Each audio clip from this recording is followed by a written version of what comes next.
by standing for the Pledge of Allegiance. Olivia, if you would please lead us.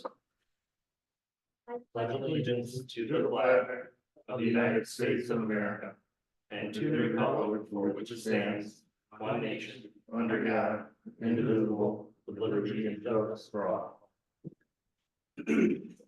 Thank you. Dustin, will you please call the roll? Absolutely. Aldag, Here. Hubbard is absent. Popoff, Here. Semiphero, Here. Schlaf, Here. Tell, Yes, Keo. Here. Student rep Scheid. Here. barely. Counts. Item C is approval of the meeting minutes from our regular city council meeting held on February 24th. I'll move minutes. Moved by Mr. Tell, thank you. Second by Mr. Semiphero, thank Addition. you. I want to make an addition. Okay, Page 5, council member reports telling us. Looking specifically at the gasoline from Corrigan, I want that to say it's the propane. When I look that up in a year from now, I'm not going. Why the hell are we buying gasoline from Corrigan? okay, Well, we can answer that one too. leave it right there, okay. But I want the propane to reflect that $1,800, whatever, it was, I can't, 3,600. Okay, any other changes, Mr. Tell? No, thank you. Mr. Semiphero? No, no additions or changes. Pablo, yeah? No. So no? Okay, please call the vote to approve the minutes. Tell, Yes, Popoff, Yes. Schlaf, Yes. Aldag, Yes. Semiphero, Yes. Keo. Yes, motion carries. We have one item under prearranged participation. Terry Sherrick is here to talk to us about plantings along Mill Creek. Welcome, Terry. Thank you very much. Yeah, I'm Terry Sherrick, I know some of you, but not all of you.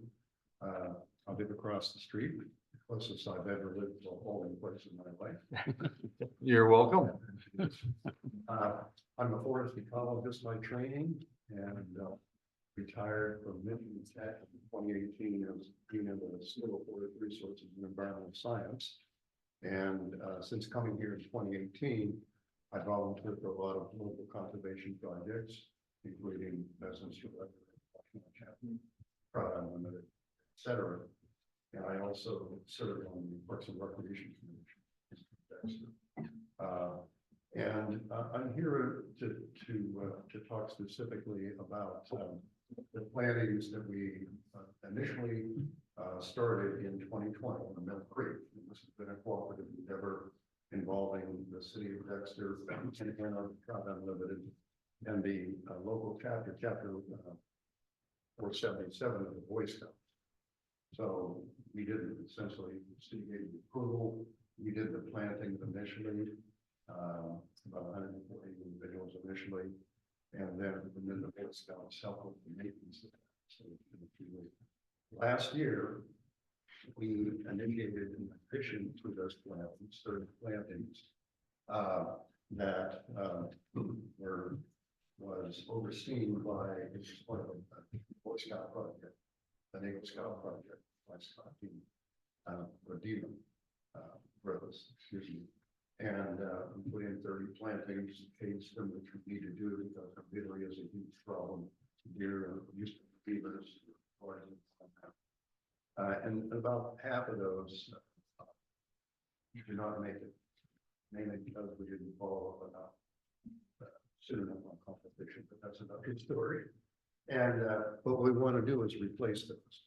And I'm proposing that we replace them with what are called Carolina poplars. Populus canadensis is the scientific name, like that. And what we would do is take cuttings from, can we put that next?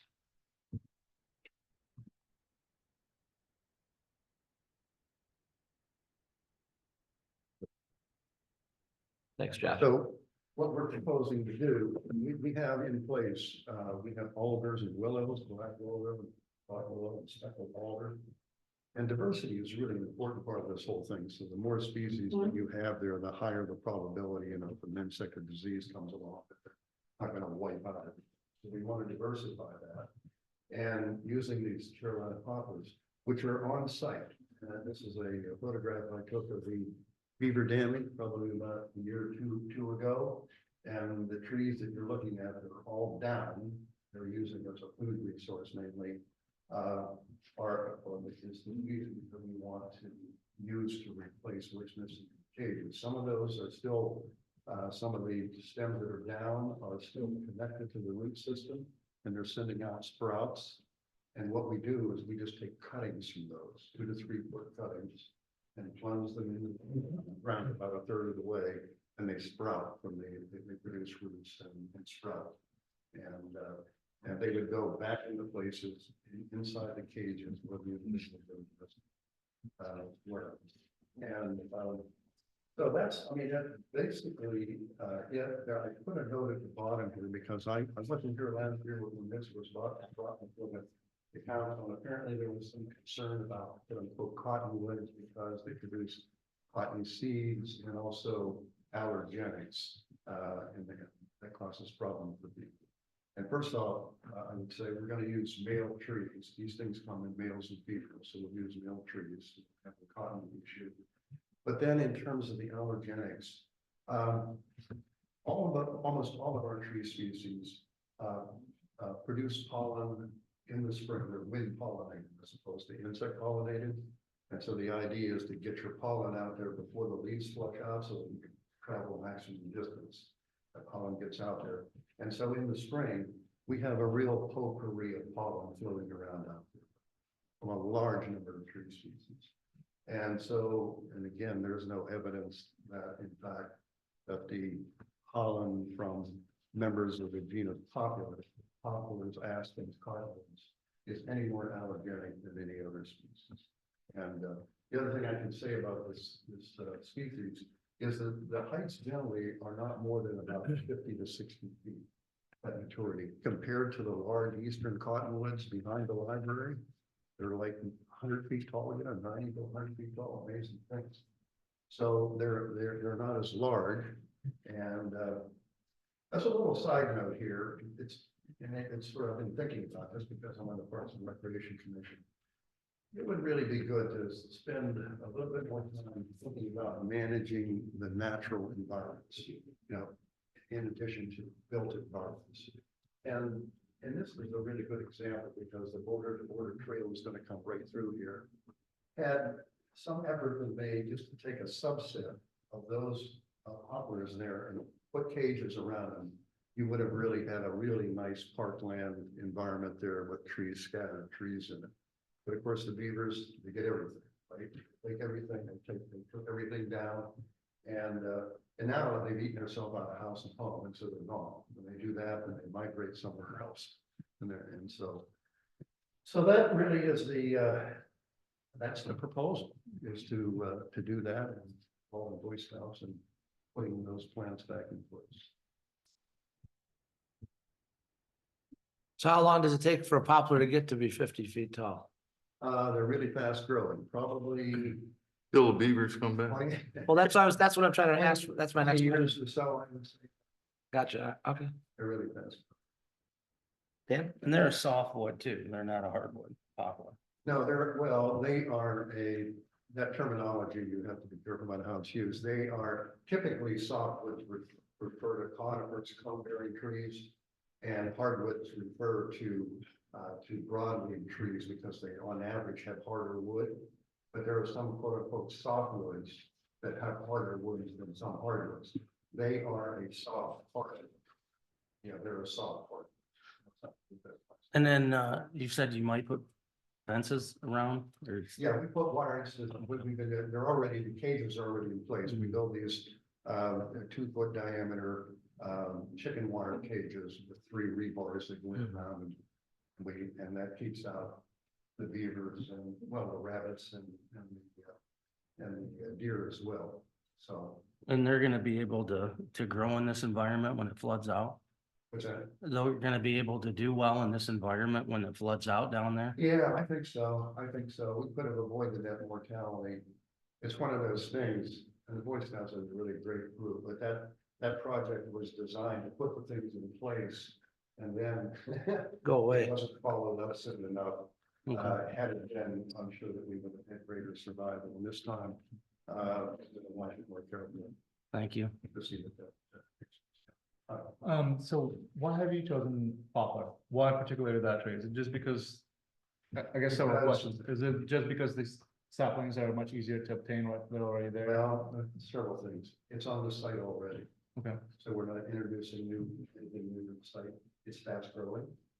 And that's probably the main two things I would say. And again, it's just, and it roots readily from sprouts that you can put into the ground. And most wetland species do that, by the way. If not poplar, what other options would you like to see? What other type of trees? If you not just want to have Well, I one? mean, it could be silver maple, could be sycamore, could be a whole number of other species that occur in those areas. They are probably not as easy to vegetate propagate vegetatively, which makes these things really cheap, you know, compared to getting potted plants, which is what we did initially, we stick those potted plants in. This is just a matter of taking these twigs and putting them in the ground and sprout out. So it's really, really costly. One more question on follow-up. What's the competition? What's outgrowing? Mainly reed canary grass. Okay. That reed canary grass is really, really thick in there. That whole bottomland is just filled with invasive species. By the way. Oh, the whole bottomland there where the dam used to be. Which is another story. And could be, when we talk about possibilities for active management, that's one area that we can be looked at. So what plan do you have?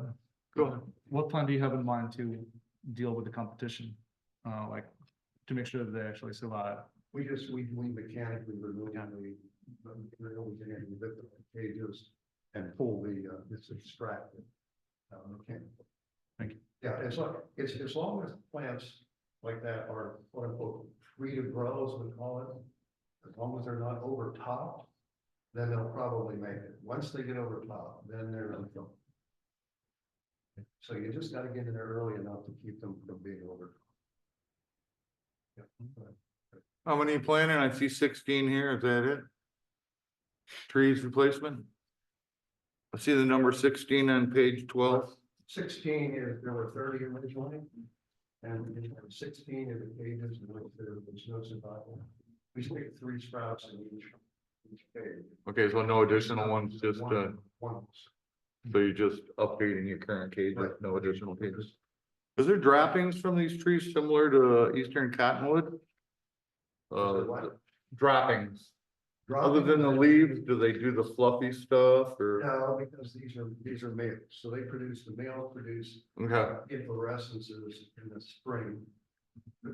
Disperse their pollen and then the male flowers shrivel up and go. And it's nowhere near like, of course, because it's nowhere on the order of those big cotton. Or in the valley and behind them. thank you. Thanks for letting us know. I'm good with it. I'm good.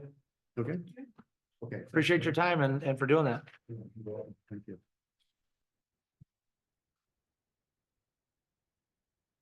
Okay, we're down to non-arranged participants. Does anyone in the audience want to speak under non-arranged? Hey, how about online? Is anyone online that wants to speak under non-arranged? I recognize all the names, so I'm guessing no, but. Okay, we will move on. Are there any conflicts of interest to declare under item F? Seeing none, I will look for an approval or a motion to approve the agenda with the additional supplemental information that's on the table, please. I'll move it. I second. Let's just go under, council reports. So the One, recommendations for appointment will go under consent agenda case K6. okay, And then Sanam's report would go under J7. Thank you for writing it. Okay, so we have a motion by Tell and a second by Aldag. Please call the vote to approve the agenda with the additional supplemental information. Semi-Pharaoh, Yes. Schlaf, Yes. Tell, Yes. Aldag, Yes. Popoff, Yes. Keo. Yes, motion carries. Thank you, everybody. We have no public hearings. We have 2 communications in the packet under I, our upcoming meeting list. And a letter from Carrie Renegans. Does anybody have any comments or questions on either of the communications? Have we ever personally talked to Miss Renigan? I've talked to her Yeah. once, Okay. and I recently sent her an email.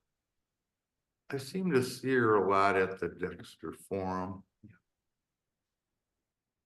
I don't know, that's an outreach thing for her. I'm just looking to use her to our benefit. That's what she's offering. I've emailed her a couple of times and she's always responded. Okay. I've had multiple conversations with her as well. Well, you know, I'm not the Very friendliest receptive. person, so I forgot it, the daylight savings time, I can still see outside. Okay, I see that we have J1 here. It's listed as J2 on the packet accidentally, but J1, our first report is from Tim Stewart, please. It's okay, I have an error in my report as well, so. Hi, how was everybody doing tonight? Good, Tim, and you? Good, thanks. So you got my 2-week report, and then as always, I got a few things to add afterwards. Does anybody have questions on the written portion? Mr. Tell? Hey, Jimmy. Hey, how are you? All right, let's start with DPW, MDOT CDL physicals. How many CDL licenses do we, what are they, CDL A? We have 3 A's and 3 B's. All right. Excuse me, 3 A's and 2 B's, sorry. That's better than we had. I see down here on DPW near the bottom, it says pumped out and tried to clean pit. Is this something I'm gonna see in the future as a budget request? No, this is the pit that we used where we, work on the trucks, change oils and stuff like that. We tried cleaning it out the other day. We ran out of time because we had some issues with the sewer end of it. Okay, so it is an internal problem that we need to remedy with money. Nope, we Okay. should be good. Let's see, field measured water service lines. This is for all the galvanized replacement, I'm assuming in town for the various residences? Yep. Is that Yep, we correct? had to measure, we're trying to get a bid packet out to go to get a certain amount to see how much we can get done this year as far as replacement lines. What are we estimating total footage? Do you know offhand? That I don't know. I had to go back and look at the notes. Fine. I think it was 30 to 50 feet per house. Per unit? Average, yeah. And I think there was 15 to 20 between second, third, and fourth. All right, and the ballpark me, possible new well information meeting, who was that with? Was that It with was- Luton? Sorry? Possible new well information meeting. Yeah, that was with Dan Whalen, myself, Justin, and I think Michelle wasn't on that too. And Dan Whalen is our representative. Right, so we didn't receive any update from the annexation request, that well positioner. So, I know they turned in their results. yeah, that's what we have so far. That's it. Dan Whalen responded to them and asked them to put together a report that we could share with council. Okay, I know there was a concern about increased arsenic level in the well testing over there. Do our quarterly arsenic reports to Eagle reflect anything like that, or are we steady Eddie on our arsenic? We're good on our arsenic. Their levels aren't complete. I mean, like I said, ours are lower, obviously, but they're not extremely out of the 10 parts per billion is the MCL. I mean, with what's required, and they're around. I think they were around 12 or 13, and we've hit that before, not that often. Ours are steady between 5 and 6, 7 in that area. So I'm assuming it's Once. probably different aquifers. Yeah, I mean that, but yeah, I mean it's just a completely different area where it's at. Yeah, I mean it's plus, like I said, then we send it down to the plant, it gets down to basically nothing once we put it out into the system. Yeah, and you probably know this, Ray, but we have naturally occurring arsenic in the groundwater. Yeah, and you know, you always assume it's gonna be a baseline, so I'm trying to figure out if this is migrating or if it's just different water table or Mhm. dump, or I don't know. Sewer. I want to thank you, if this is correct, communication with DTE to evaluate West Ridge project for energy rebate. Does that energy rebate come back to the city, or is it just a discount on our price, or is it So- actual money? No, it's actual money. They sent a check. Eric's done this with, he's done a real good job in this and getting money back for VFDs anytime we've had to, whether it's water or sewer. And I think it's Excuse my ignorance, what's VFD? variable frequency drives. So it's basically, Okay. you're able to take a pump and ramp it up and down. Okay, It's more efficient, saves money costs, cut costs on electricity and stuff like that. And Eric's been really good. I forgot, Justin, Dan, you might remember how much you got for the blower. I don't offhand. It was a lot. money, I don't really have a problem. It's not an insignificant amount. It was 20-some thousand dollars. Yeah. Yeah, that's what I thought. If you're working on my behalf, you're my buddy, yeah. Give me money, I'm your pal. All right, where are we at with the SCADA cruise alarm service? Are we getting near? Have So- they started, or? The first half is up. We, as far as sending out alarms and everything, that's all set. We're on a mobile modem now. We no longer require the plain old telephone service, as POTS as they call it. Right, So we've had it for about a week and a half now. At first we thought we had a couple glitches and we didn't. It was just getting used to it, and we're actually becoming more and more aware of some other things we can do for right now. But I think it was the right direction, especially for the cost. And I don't think we should, knock on wood, we shouldn't have too many problems from here on out, if none. well, as long as it satisfies our needs now and in the future, that's great. Yep. What about these generators that fail to exercise during cold weather? I work in the industrial park. What does this mean? Does this mean they fail to kick on with a? So yeah, Well, every our- once in a while, if it gets too cold up in industrial park, the one generator will, during the regular, cycle during the week. Right. Tuesdays we have them go on and they go off and they cycle through. Every once in a while, the one industrial park does, because it's open, so the wind will get to it. It's a little colder. Years ago, we had a problem with the way how the gas was getting to the generator. So, but yeah, it's nothing to worry about by any means. It's every once in a blue moon it does happen. Same with the Huron generator? Yeah, well, the Huron generator was because it became, every once in a while, you'll get a low oil alarm, so it turns itself off. Yeah, So if we don't see it, then it goes to turn itself on. It doesn't turn on. It's a safety thing. right, okay. Thank you. Other questions on the written report?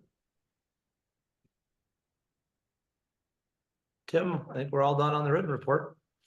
I was talking to the guys down at DPW, so unfortunately, because of the ice rink, if it is done for the season, but we're looking at in the next 2 weeks or so, trying to get that thing pumped down and taken care of. We are ordering some new sinks for the farmer market, the portable ones. We're going to go to 2 single ones instead of 1 double. The lights in the treatment plant now in the basement are all taken care of, and they're perfect. They worked great. We had to, at manhole, we were doing some preventive maintenance, and we had to have, actually, Courtney got down in the manhole and did some maintenance, getting the rocks out of a trough and cut a pipe that was going into the manhole. We took care of that. And we had just received the order of meters where Victoria Condos has about 5 water meters that need to be swapped out. So we just got those in today. So hopefully get those in the next week or so. And that's it. Thank you for your team's good work, Tim. Thank you. Oh, and the new Scott started today for the DPW. I'm sorry. Yeah, we had a new employee start the Scott Tap House. Oh, good. I So like his thank last you. name. Don't even know. Tell him welcome to the team. I will. Okay, next report. is either from Michelle or Jenna. If Jenna's gonna do it for Michelle, looks like. Our community development report. How are you? Good, how are you guys doing? Very well, thanks. Thank you. So you have our report. Is there any questions? Joe? On page 15 in the report, it's talking about, or in the packet. I think, no, it isn't, I'm sorry. It's, 17 or 18. 17, yep, I'm sorry. Under item 1, the master plan amendment, there's a comment at the beginning of the second paragraph under A1. It says, although elimination of industrial to allow multifamily housing was a common theme among attendees at the Second Street walking tour, the Planning Commission was not convinced that the trade-off, more housing at the expense of industrial tax base, was the best land use decision for the city. The Planning Commission determined that some types of industrial uses had the potential to be quote unquote good neighbors and consequently more compatible with existing and future residential uses. So a couple of things. It's been the policy of the city for 40 years to move industrial out of the downtown and into the industrial park. Part of the whole reason everything at 3045 Broad and Grandview and all those operations went the way that they went and why the industrial park is there. Secondly, I thought the process for the master planning was get input from the people, what the people want in the city, and put that into the master plan. It seems odd that something that was a quote unquote common theme among attendees would just be discounted, and not like, oh, we like elm trees instead of maple trees. It's like industrial versus house. So how does that fit into the master planning process and the input from citizens? That seems to be pretty common. Yeah, so I think that what she was saying there is that there's still conversation happening about it. In terms of as we lay out the master plan designation, future land use plan. Honestly, I don't recall them saying specifically that they did not think, or that they thought that industrial should stay necessarily. So now do you have more on that? Please help. Thank you. Yeah, so on, the report that was provided, or it was still in the form of, their preliminary draft versus a full report. So we are still waiting for all of that to be in the form of a full report. There were, indications of interest for, more housing. However, along with it, there was a lot of interest in things like retail. And so while I agreed that it was more towards, oh, how do we have more housing? I don't know if the word industrial is in the right use in this paragraph. I think it was more towards, it's good to have some businesses there, not necessarily industrial in that sense.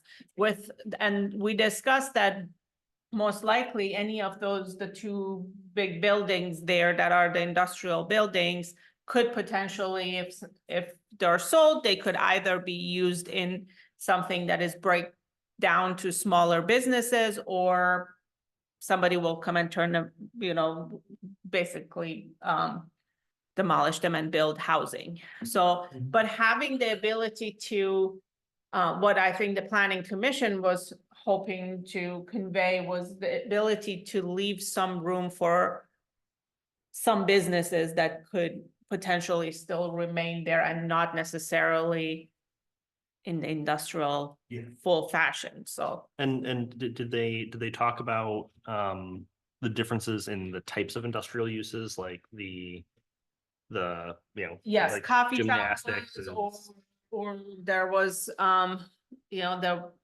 there's a food help me, there's a full food business there.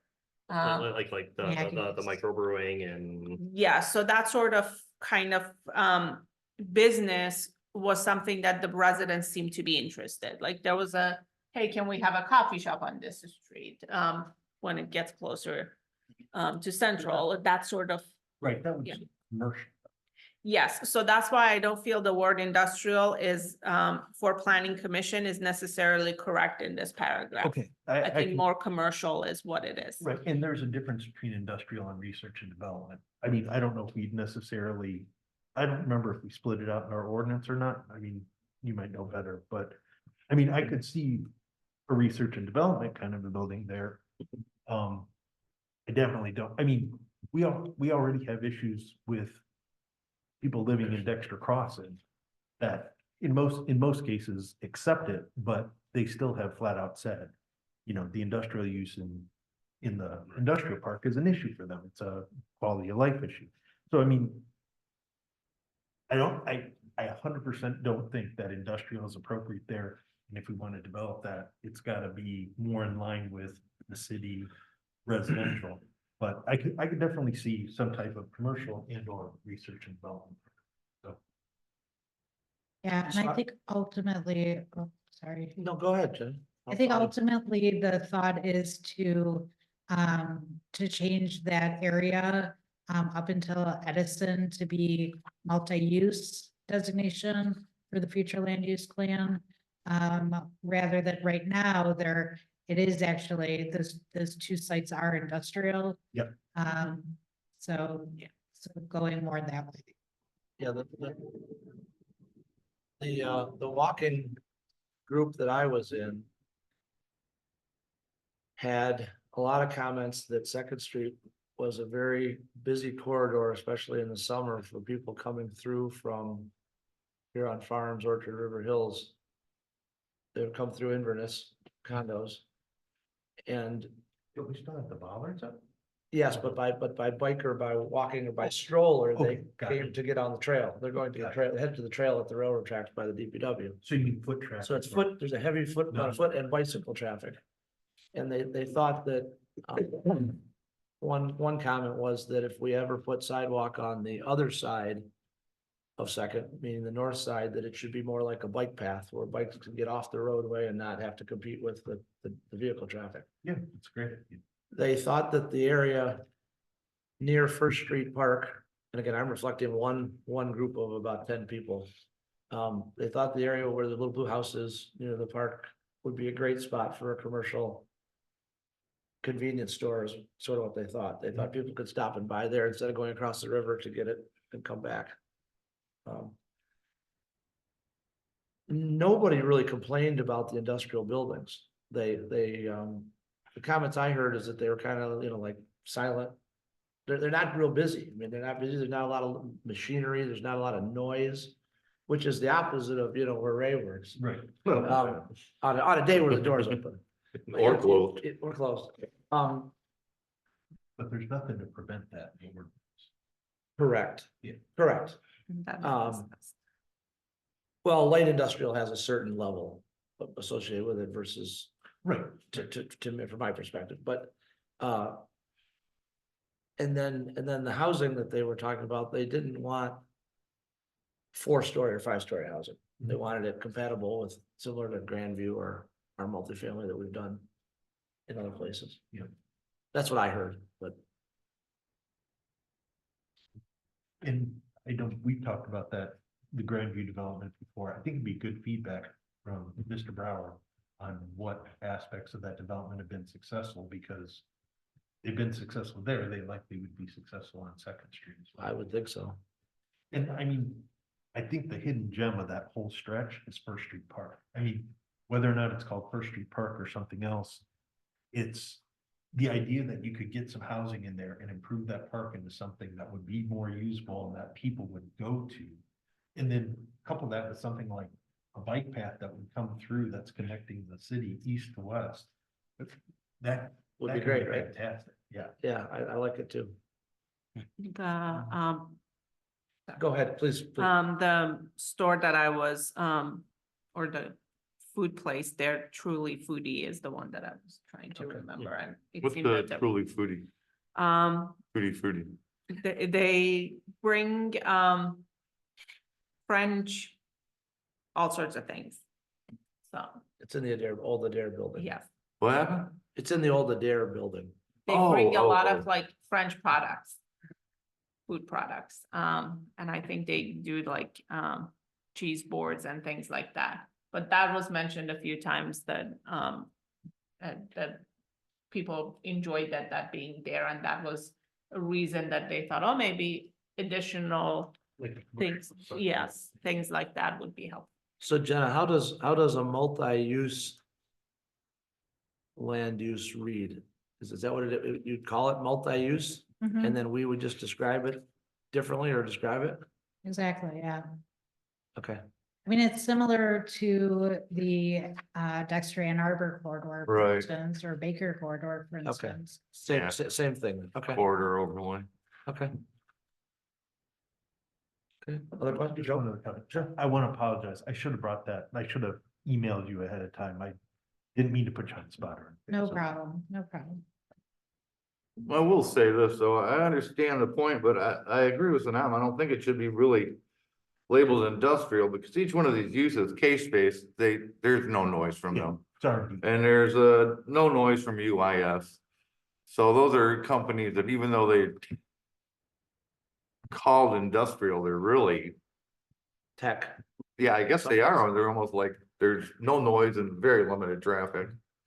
So I mean, I could understand that to support that whole area, for a lunch crowd or, Well, I mean, to Sean's point also, stamping, making rolled steel and the things that they do where you work versus light assembly, plastic right. injection, Right. or R&D is much different. yeah, I think these one guys do like film stuff, I'm not even sure what it is, it's so above my head. yeah, I'd almost be hard pressed also to say that the tax base there isn't what it used to be if it was industrial. Yeah. You'd probably benefit through any type of conversion. Is my thought. If tax base was the concern. Mhm. But somebody had mentioned that they thought First Street Park was the focal point of that. Strip, was that you who said that? No, I No, said I no, thought okay. it'd be a good. Have you ever been down, what street do I live on, Edison, Third and Edison? You look. And you look down the street past Covert's house, That's, it's almost panoramic, cause you look right into our right of way, all the way to the railroad tracks. And it's just waiting. It's like a blank canvas, waiting for something, especially when you come over that rise there between, Third and Fourth. Justin? And just in speaking with Michelle, it sounded like there may have been some other comments at one of the meetings that folks thought it might be worthwhile to look at trying to bring the park forward, closer to Edison, So it's more visible. so it's more visible. Whether that means, wrapping it around the DT substation or trying to flip it and see if there's a way to move the substation back towards the tracks and We don't have those dollars. Yeah, is that house still for so. sale? Well, we're just we were notified that we were going to be the recipient of a trust fund grant for development. There are MDNR trust fund acquisition dollars as well for parks. So something to think about.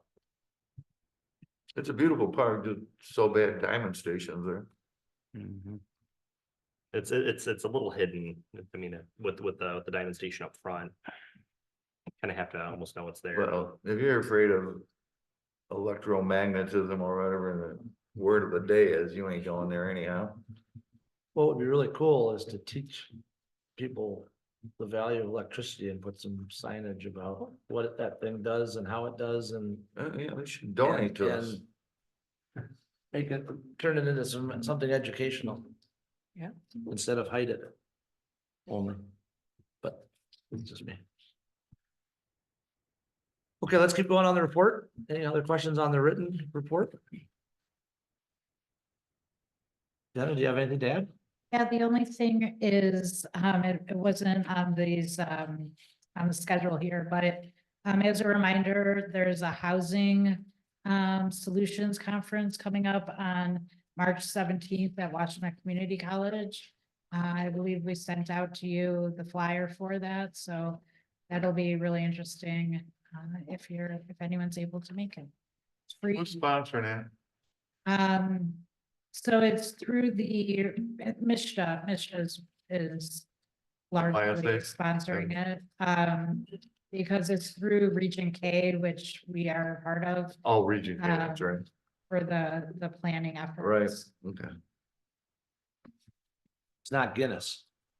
No, I just remember Region K. I will be traveling back that day, so I will not be joining that, unfortunately. Okay, thank you for coming tonight and attending. Thank you. Appreciate your input on that. Absolutely. I'm gonna scroll down through the boards and commission reports. If anybody has anything to add from one of those, let me know.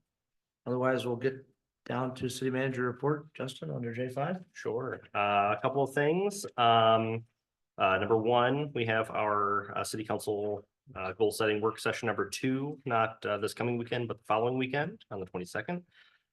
So I'll likely be sending the agenda packet out for that early next week, probably Monday or Tuesday.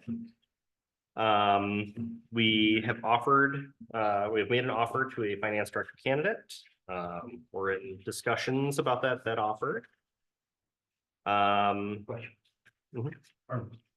I know we were wanting to do a year overlap, well, now will be 3-month overlap potentially? Mhm. So that'll be a Yeah. crash course. Yeah. They're Hopefully. They're experienced. yeah, I think there may be opportunities for Marie to make herself available Mhm. to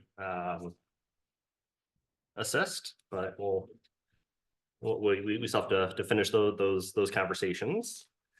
We interviewed 2 applicants for reporting secretary. And so hopefully by the next meeting, we'll have a reporting secretary. We're going to be seeing, there is currently some turnover at the sheriff's office as far as our representatives there. Sergeant Krings has apparently been promoted to captain. And so he will. Sergeant to captain? And so he is no longer going to be Yeah, I'm not. occupying his office here. And in the next couple of months, Lieutenant Hunt will be retiring. And so we have been at least temporarily assigned a new sergeant in Sergeant Hogan. And typically what happens with that is they'll do an internal posting for the position, see what interest there is, and then the participating members of the collaboration will interview the different applicants for the sergeant position. And then I think it's TBD on what's going to be happening with the lieutenant position once Hunt retires.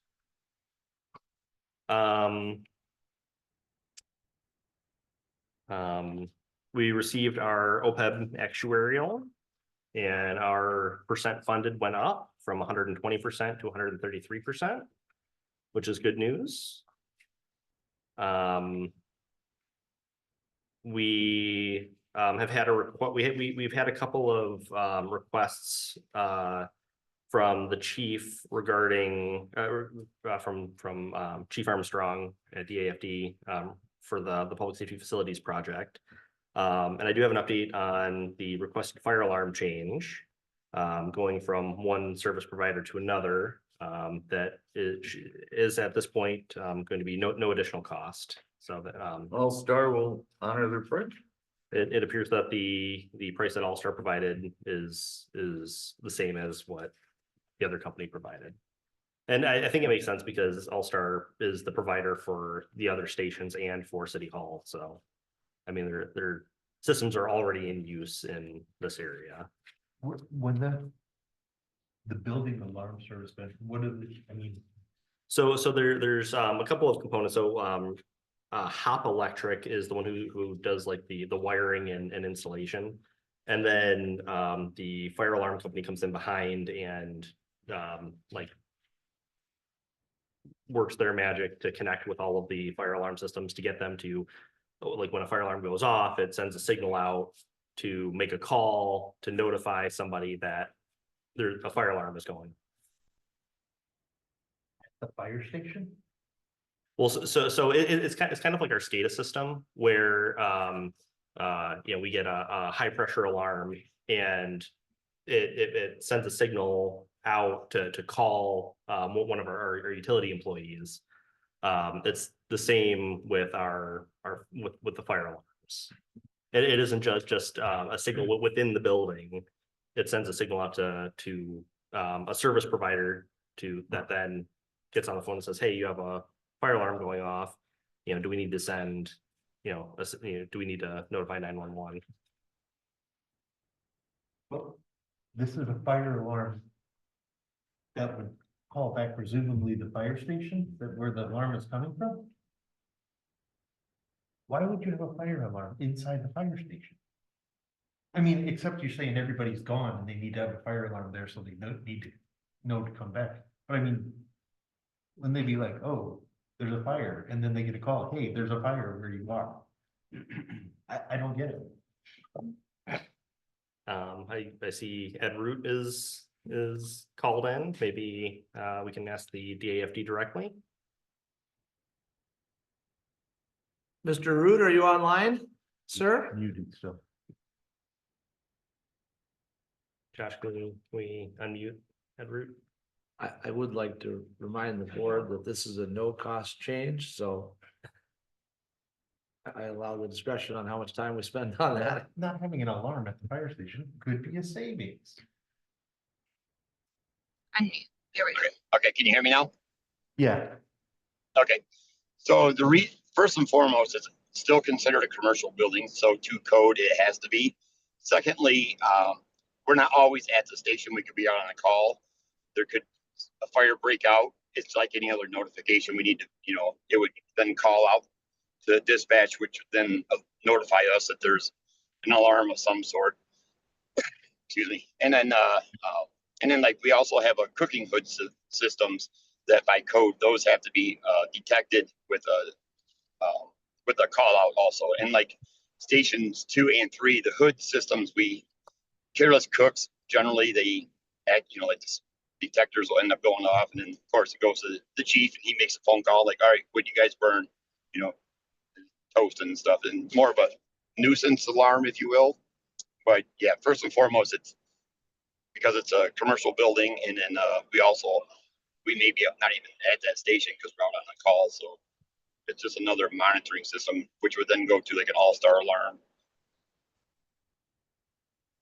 As long as we're not paying a run for burnt toast. No.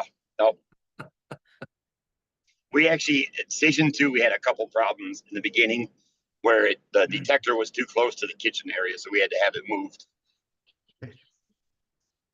It does make sense that they have a fire alarm. It makes no sense at all. They're gonna call them back and say, you have a fire, and they're gonna be like, we know, we're here.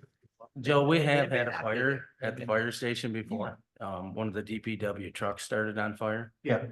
With no alarms, hop in, had to call the fire department. Yeah, Seriously. no, I mean, get it. It I makes mean, total sense. to And me. it was a diesel truck too, so. And at the time, we had a lot less staffing. But this is 35 years ago. Exactly. I mean, now we're paying for 6 firefighters across 3 stations, 24/7. And the idea that we have to have an alarm, to call an alarm system that's gonna call back to the place where the alarm is coming from and say, hey, it's like, on the phone and they say the phone call is coming from inside. It's dumb. I think it's because of the commercial building, really, is the whole thing, Joe. You know how redundant that is. It's ludicrous. I don't disagree, We're gonna spend what, 5-10 grand for this for no good reason. other than to But get it's your required. CO. Why? Right. But it's, I didn't make the rule. I understand, you challenge the rule when it's dumb. Thank you for the update, Mr. Root. No problem. Yeah, we're still on the written Okay. report. I'm afraid to bring up the next one. Oh, come on, man. It's written there, you don't have to bring it up. Okay. Okay? I'll bring it You up. could, Does anyone have any strong opinions on, Yes. on repelling hook railings? Yeah. On what? Item, 3AB, page, 30.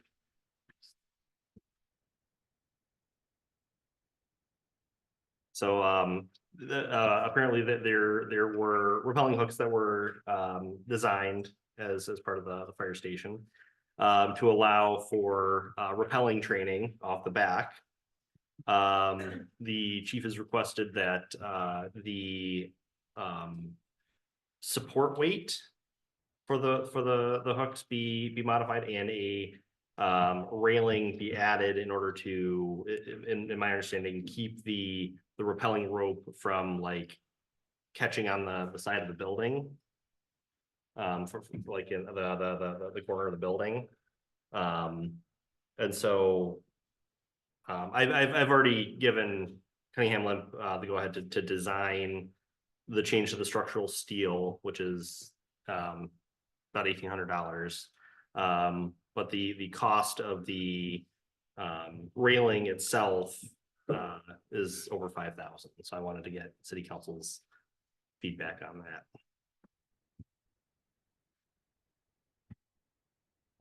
thoughts? Yeah, Where did we repel from before? I don't think there was a location. Pardon me? I'm not aware of a repelling location Okay, prior. okay.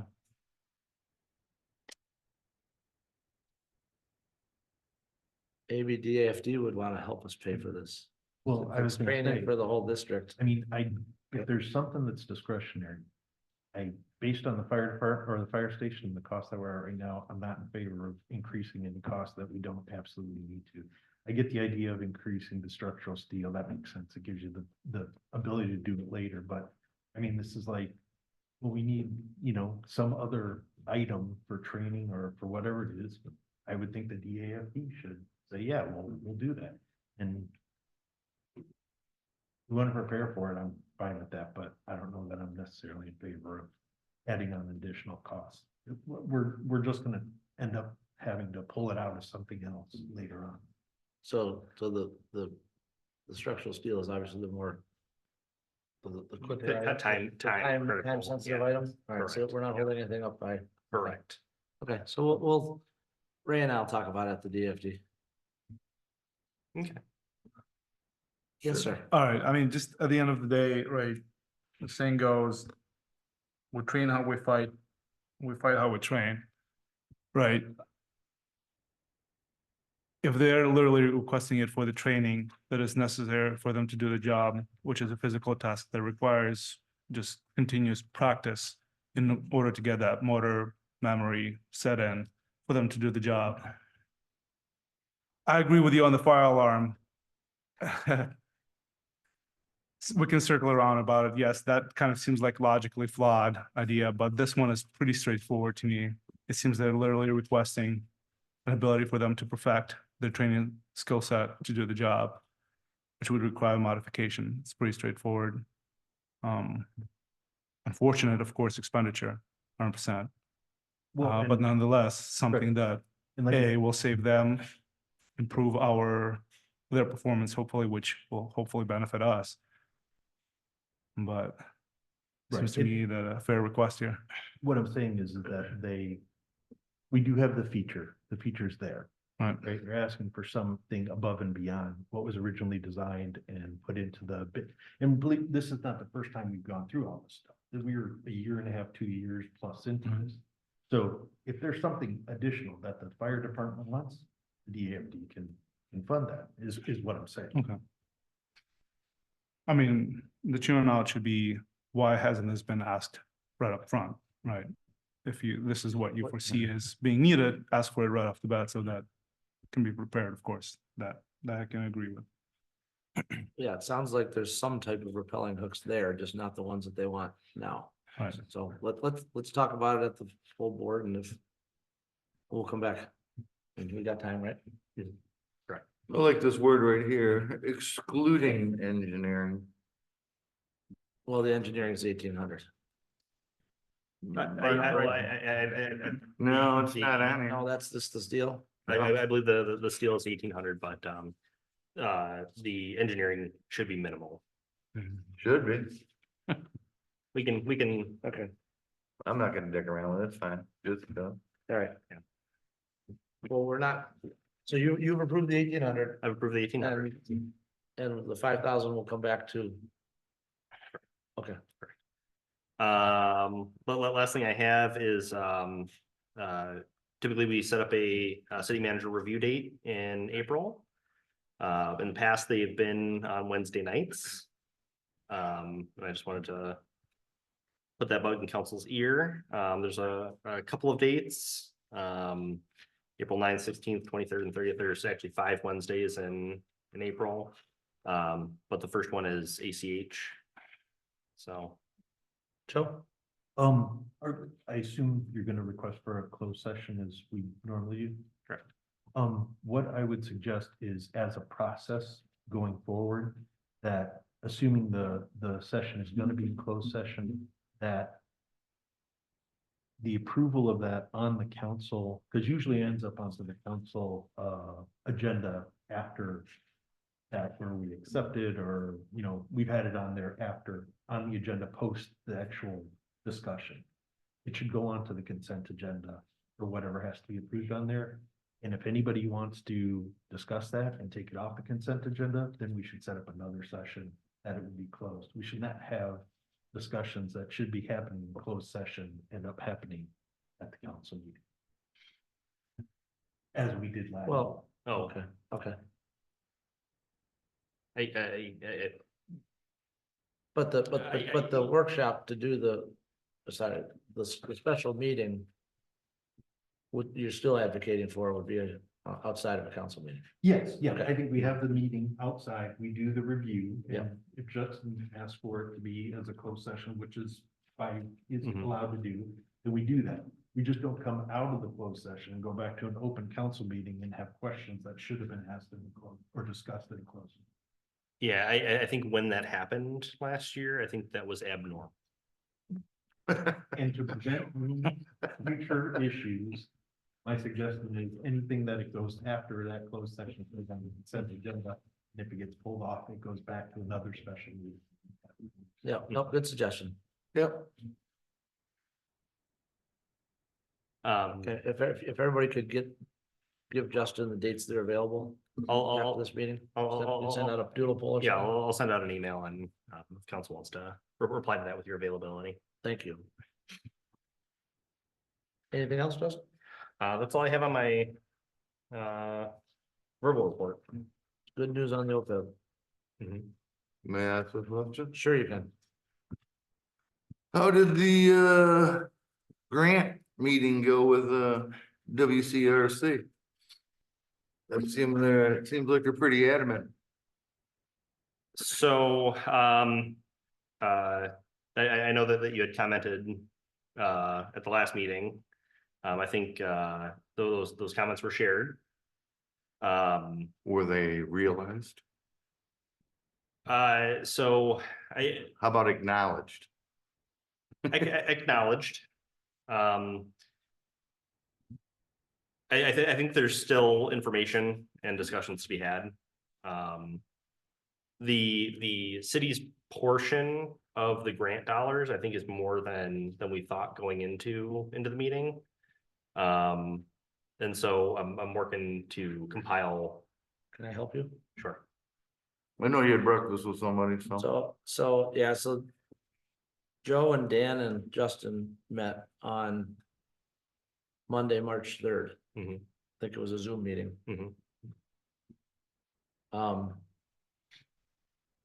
And I'm interested in any comments you have, because I haven't talked directly to you since that. I got a call from the road commission director, Matt McDonnell, who is a city resident.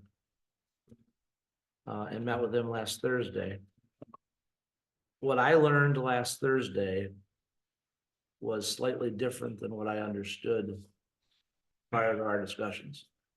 The cost of the project includes about 1.5 million for the roundabout.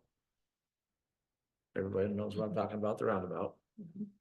It includes somewhere between $500,000 and $700,000 worth of road improvements up at Dexter Pinckney Island Lake. And it's not just a right turn lane going north or northbound. They're also widening the road as it comes into town past Cedars before you get to the Gordon Hall driveway. There, right now, that's a 2-lane roadway, one up the hill, one down the hill. They're putting a left turn lane in there. So Really? so that as people come down the hill, if somebody wants to turn left now, everybody behind them waits while the traffic goes Right. north. So to prevent that waiting, they're gonna widen the road there and add a left center turn lane so that that car or those cars could get out of the way of the ones that want to keep going. So that's a little bigger project. And then the cost of the improvements to the 4 city traffic signals is about $400,000 worth of assets that the road commission is essentially giving us for no cost. And I hadn't heard that before. Now, maybe I was supposed to read that somewhere and I didn't, but that to me is a pretty significant value. And that's, How could we not be aware of that? well, I don't know, maybe maybe they didn't have the cost estimate ready. Maybe we didn't realize what the value of the components is, but the new cabinets and the controllers at each intersection. Wait a minute, when I brought this, I'll pass this around. I meant to. You took me upstairs to talk about something else, I forgot to ask you. You don't have to, I'll just pass it around. Here's a cost estimate. Okay, here's the concept of the roundabouts too. I'll start it going this way and then you guys can send it back. But they are providing, well, prior to the meeting that you three had, the thought was that we weren't receiving a portion of the grant for anything that we were paying for directly. And that's still true. But but a portion of that $1.6 million grant is going to pay for what the county is absorbing as if I'm doing the math right, 1.5, 5 to 7 and 4, somewhere between 2.4 and $2.6 million. That $1.6 million grant is going towards those 2.6 million in improvements. Okay, so what they're asking us to do is the ground level cost, not the cabinet, that they're paying for the new mast arm pole at Main and Baker that we talk about getting hit. That's in that cost estimate. They're asking us to pay for the sidewalk ramps and the new push button activation on the ground. And what I've asked, and again, Justin is correct, we don't think we have all the information yet. OHM prepared a cost estimate for our portion of the concrete and PED signal work. And it's like 266,000, I think, Total. Not including engineering. not including engineering. Golf course now. Well, I think we need to look at that. I'd I agree. I'd like to see that 266 broken out like that. That's a design. Okay, they've designed the components, they've picked the components, they've cost estimated the components. OHM got to the 266 somehow, but I'd like to look at the detail of that number a little bit. When I told the road commission that it was almost $270,000, Matt didn't think it should be. The road commission director thought that number was high. Now, that could just be that OHM doesn't want to be low. But there's, well, no, that's a real thing. I'm an Yeah. engineer too. The worst thing in the world is for the engineer to be the low bidder. Because we plan using those budget estimates. But I think there's an advantage to doing all this at one time, and the fact that we're getting $400,000 or approximately $400,000 worth of work done, plus the design engineering for that is being done by the road commission. I think we ought to at least get all the facts down. I'm not saying we should make a decision tonight, but it seems to me like we should participate. And I didn't think that. I didn't necessarily think that or feel that way prior to gathering some of the information. Yes, sir. So I was at the meeting. And I was also the superintendent of public utilities when this project first started. And at no time did they let us know, and I know this ship has passed, they didn't tell us that they needed any funds from us whatsoever. So, my comment to the county was, this isn't a priority for me as a city council member. Number one, because how could it be? Because we just found out, right? My priority is the Dexter Fire Department and getting that up and going. And as we can see from this packet and the packets before, we just keep increasing money and needing different things for this fire department. So that's what I expressed to them, is that my number one goal is the Dexter Fire Department, and I don't see, and we have to look at our budgetary things and our goals, and we're kind of pushing a couple things because we want to make sure we got enough funds. And to hand the county money for something that they didn't let us know at the beginning, this could have been a priority of ours. And maybe it still will be, because obviously there's some benefit in it, but at the end of the day, we had an auditor in front of us telling us how much money that we could take from the general fund, and this fire department just keeps adding costs. So that's what I shared with them. Well, I think all that's true. You know, the only difference is that the street improvements would come from the street fund versus the general fund in all likelihood. Right. But Do we end up owning all this? Or do we have to replace it? yeah, I mean, obviously what we're paying, part of those costs are paying to remove things that are there, right? The removal items, but anything that they're putting in is, we would own. The, And I will scan all that in and get everything, so you can look at it, because those are pretty detailed, and they're pretty cool. Yeah. What I also understand is that sometime in April, mid-April, there's gonna be what staff is very familiar with, called a grade inspection. This project has to go through the MDOT local agency program or letting process. It's jumped up 13.6 Will you to add for me, 13. please? Thank you.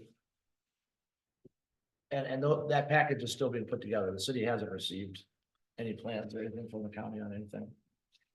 What that probably means is that they're gonna try and bid the project somewhere, I would guess, November through January, so that they have the bids and can start construction next spring.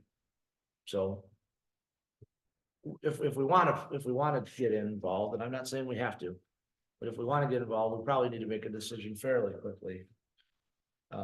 Or reasonably quickly, just to allow OHM time to do the work that they would need to do. So, you know, in one sense, we already are planning to do it at Broad Street. And we approved that in the one project that we've already asked them to do, so we're down to 3 intersections, it's not 4. Right. And I, you know, those ramps are already ADA compliant. I can't say that. The slope and the grading is compliant. I mean, at Mill Creek School and up at Dan Hoy, they all have level landings, and they all have, that's why I want to see the estimate. I'd like to see what it is we're paying for that adds up to that total. If it's just the push button stuff, maybe it doesn't have to be all new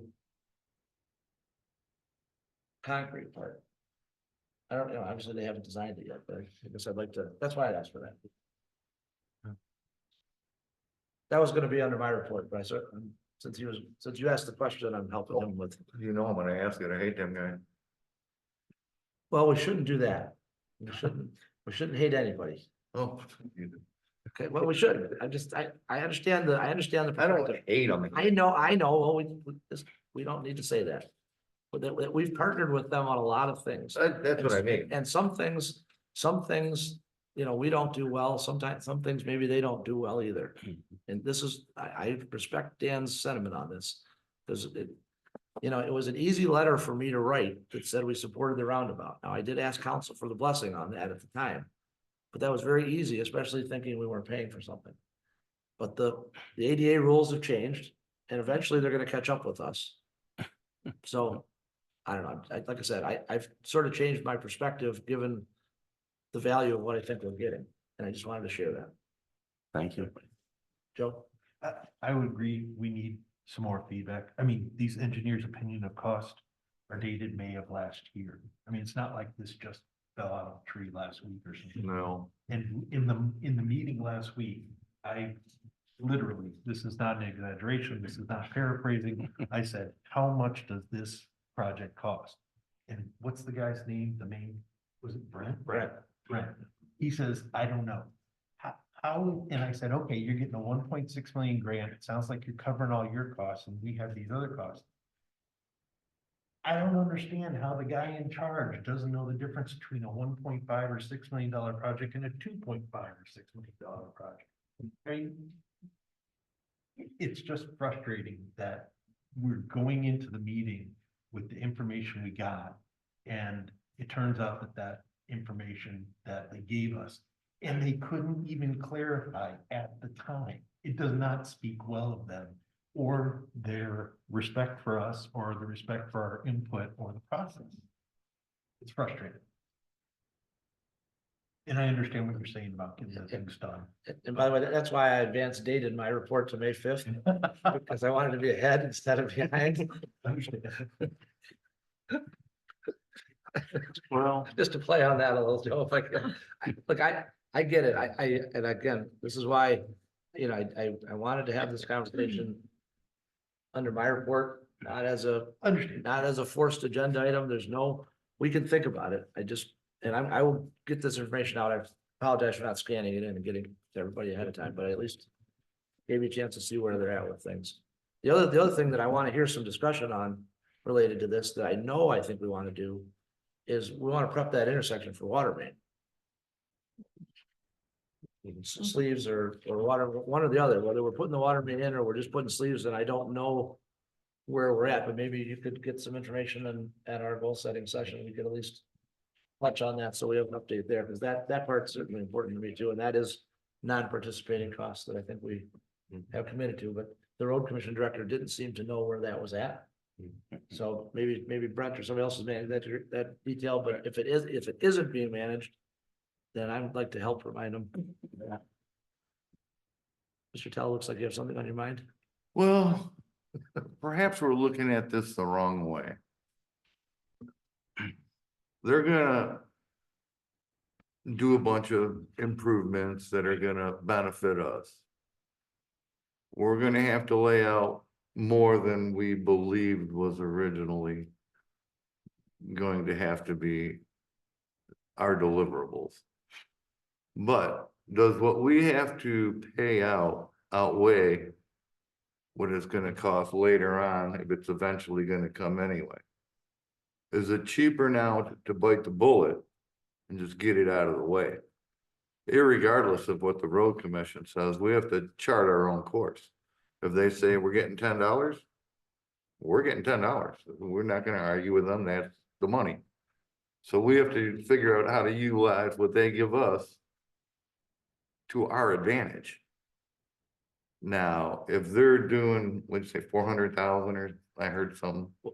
Well, yeah, Ray, the value, so you might say, what's the value of a new cabinet? And we already have a cabinet. What's the value of a new controller? Okay, as I understand the controller is gonna be part of is gonna allow our signals to talk to the rest of the county's Right. regional system. We rely on one person to help us reset our signal timing right now. Well, that's what I'm getting at, so. There's some longer term benefits to this potentially, or at least, you know. And that's what I wanna see. I don't need to see just the immediate impact. I wanna see how this may play out in the future. Well, you're gonna have to do this in 2028. Well, we've already planned for it. We've already put the sleeves in, like we've always done. When we rip up something, we do everything underneath it. We lay out the sidewalks, we do the infrastructure, so we don't have to rip it up later on. So, and that's how every intersection should be treated right now. If they're gonna rip it up, let's do it where we ain't gotta worry about it in 20 years, unless 88 changes again. Need hovercrafts or some crap, I don't know. But, if there's an opportunity and we can utilize someone else's money to pay up to 50% or even more. Well, Justin talked about the engineering cost which I don't think we actually have an estimate on, do we, or do we? Well, that's another thing. But if we pair it with the county's program, we would only have to pay for the inspection on our portion of the work, and the overall contract could be managed by, as a cost paid for by the county.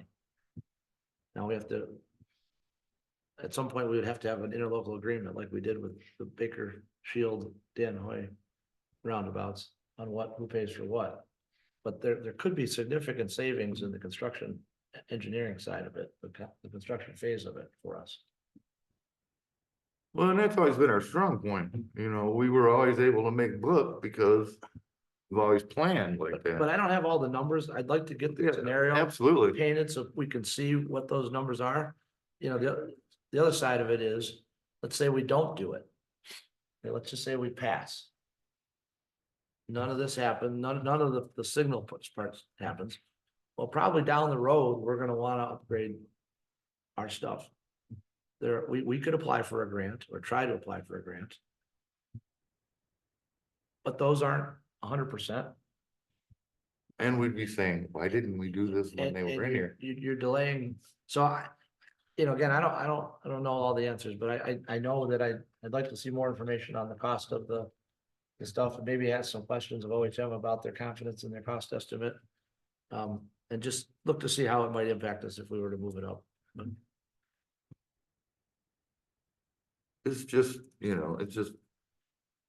Kind of, you think you got your ducks in a row and, they throw you a curve and you're going, Yeah. whoa, whoa, whoa, And hold on. we've got time to handle it or not handle it, and I trust this group can figure that out.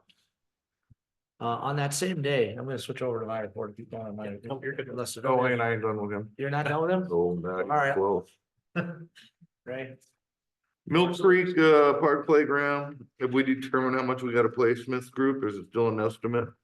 I think their estimate was, in the 70,000 range. Yeah, I wanted to see if we're getting close to figuring it out. So what am I supposed to do with this actuarial? I tried to read it. just Well, in my head. and sorry, Ray, going back to that, that line of thought. We still need to get the, grant agreement through the trust fund, before we approve anything through the Smith Group. So we need to get we need to get a hard confirmation on the trust fund grant dollars before we enter into it, before we, pay Smith Group anything. Oh, absolutely. And, so I was reading the, the fire hall update seems we're on schedule, I guess. More or less. We can, Alex Dunn is with Cunningham Weapon. We can get into some of that when we get into that item. Well, you know what? I guess I am done, Justin. Oh. Ann Arbor Velo Club, when they come into the industrial park, my factory is open 24 hours a day. I know they're gonna try to have wardens at the corners. These guys I work with are not good with authority. And they all have big trucks and bad attitudes, and it's Sunday. And they're not gonna wait for Mr. Marshall there. Have there been issues in the past? I would say this isn't the first year they've done it. Oh, I know, but this is the first year we're working a lot of overtime, so. I will let my place of employment be aware of this. The Velo Club is also supposed to let all of the businesses know that are potentially impacted. The But- people I work with are very outspoken about stuff they don't agree with. To the point of, I don't want to say violence, but maybe some yelling incident causing. Because, some have been there 12 hours. They want to leave. They don't want to wait for a break in traffic. They ain't gonna wait for a break in traffic. They're gonna take their 4-wheel drive and run right over the lawn. Don't mess up the grass. Oh, no, I understand. We do it for, we do it for the You know gazebo what all I'm the saying? time. Yeah, yeah. But this is a different group of characters. It's not just us. Well, thanks for sharing it with your employer. They're supposed to be talking to them too. Yeah, I'll give them this packet. Or this section of packet. So Justin mentioned that the goal setting workshop is March 22nd. So that he doesn't have to reprint the packet. Does everybody still have their old packet? Okay, so bring your old packet. The What? I'm the sorry. goal setting. Oh, yeah. Bring that packet. If there's anything else you want to see, and I presume you'll have some additional stuff just because of whatever's on your mind. But get it to Justin ahead of time so you can get that out to us. Well, let's not repeat it all so that we're, two sets of the same thing.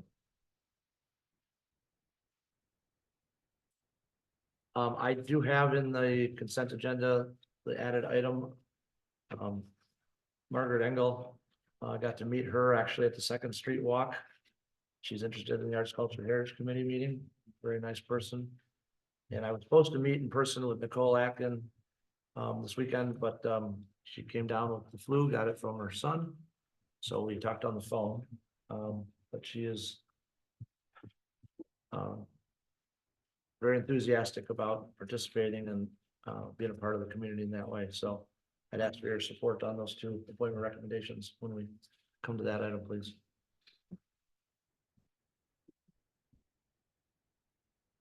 Does anybody have any questions for me?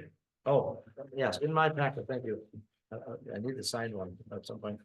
I did invite former council member Michelle's to the meeting tonight to do a formal proclamation like we've done in the past for those. And he politely declined, did reply back, which was good.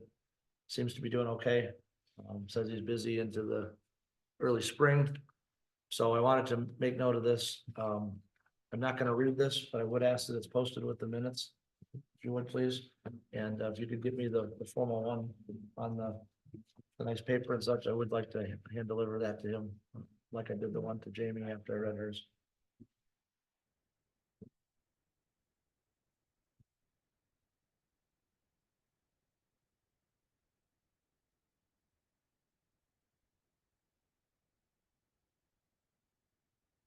Does anybody have any questions for me? No. On the, I don't know if I missed it, but did we talk about the schedule on the fire station? I just We touched did. on it. We did not, but we can touch on it when we, if you want, when we get down to the. Alex Dunn is online to help talk about the change order under M1. Okay. We could probably have a short conversation on schedule there if that's appropriate. Okay. Is that okay? Well, I was just referring to the thing specifically. Oh, well, go ahead, ask your question. For the concrete piers, was there some additional costs that were incurring on that? So, and Josh, if you wanna unmute Alex, but. I'm here, I can, yeah. No additional cost to you guys. Okay. And on the, so on the Alpine Street, the right of way, working on it. Is there any reason that we need to try and have a one lane closure instead of having the whole road closed down to just get it done? I mean, I know in the past, like the bridge going over to, to 5 Points, we kept open one lane in both directions while we were doing through construction. But I mean, Alpine Street, you just go around the other way.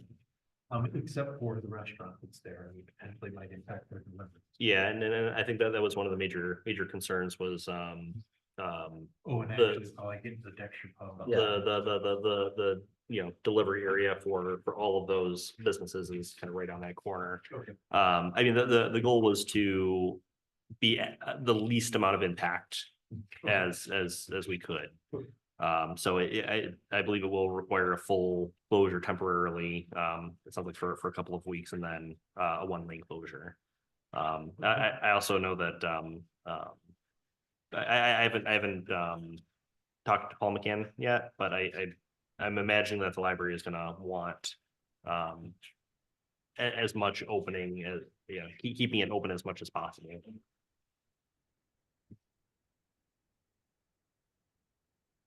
If I could interject, Tim and I actually spoke to the brunch restaurant this morning. Lovely people, by the way. They are fully aware of what's going on. Our plan would be to shut the whole road down for the demolition and utility tie-in portion. and then we would attempt to open a single lane so that traffic could get through. We will prepare a traffic control plan as well as a detour plan for you guys to approve and distribute. Sounds good. Thank you, Alex. Okay, I am ready to move on to consent agenda if someone's willing to. Before that, could I? Oh, I'm sorry, J7. Yes, please, go back. Yes. Thank you. I won't take Sorry. long, just wanted to share a couple of things that I was able to do in the last few weeks.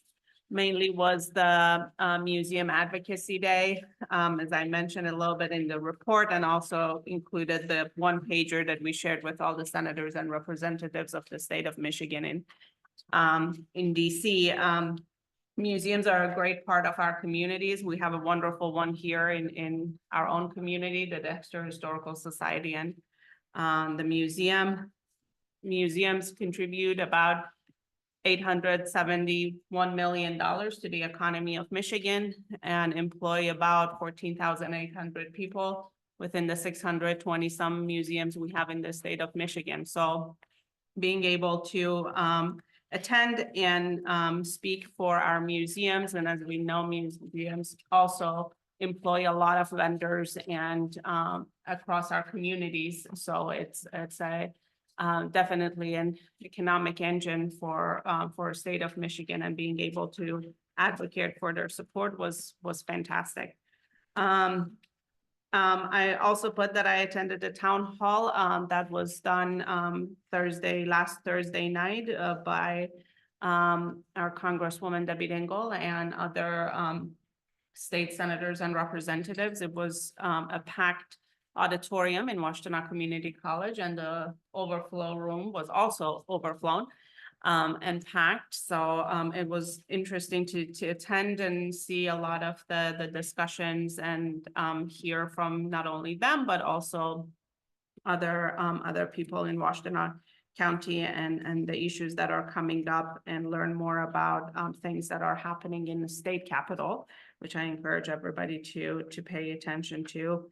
And I also attended the Ann Arbor Sparks. I know Michelle reached out that she was not able to attend, and I think Justin wasn't able to attend either. So I was happy to attend on there and have some good discussions with a lot of the business owners and community members in our community. And one of the main things I discussed was how the impact of the federal funding on the universities, especially in the research area, can actually trickle down to all of our communities, as a lot of projects are now going on pause potentially at the university level. Also, it means that for those vendors in our communities and those industries in our communities that support them and live here and work here, there are uncertain times. So yeah, if you have any questions, I'll be happy to answer. Do you think most people were listening that you were talking to in the nation's capital? In the nation's capital, I happened to be on Capitol Hill on the day that the budget conversations were happening. So it was a very, very packed Capitol. Actually, it was the busiest I have ever seen Capitol in my years of doing advocacy there, which was fantastic because that meant a lot of engagement from people, but also a lot of running around of senators and representatives and their staffers into one committee or another. But it was, there were very good conversations, and it was surprising in some, we do have a lot of senators and representatives that actually fully really support our museums and libraries, and pretty much everybody does. And there were a couple that maybe didn't have a chance to engage fully in the past, and we were able to engage them this time, and that makes me happy. Thank you for going, and thank you for reporting. First, Questions for Sanam? No, I just want to thank you for going to that legislative brunch. you're welcome. Okay, I will now flip over to page 3 of the agenda for the consent agenda. Would someone like to make a motion for the 6 items? I'll move it. Do I gotta read it? Yes, please. I'll read it. Move the consent agenda, consideration of bill of payroll in amount of 137,571.51. Consideration of road closure request for the Ann Arbor Velo Club for Bishop Circle, Mill Creek Drive on April 27, May 4, May 18, 2025. Road closure request from Dexter Garden Club for Central Street on May 17, 2025. Resolution in support of National Arbor Day. Set a public hearing on April 14, 2025 to consider the Kentwood Place Planned Unit Development Final Site Plan, and where's that last one?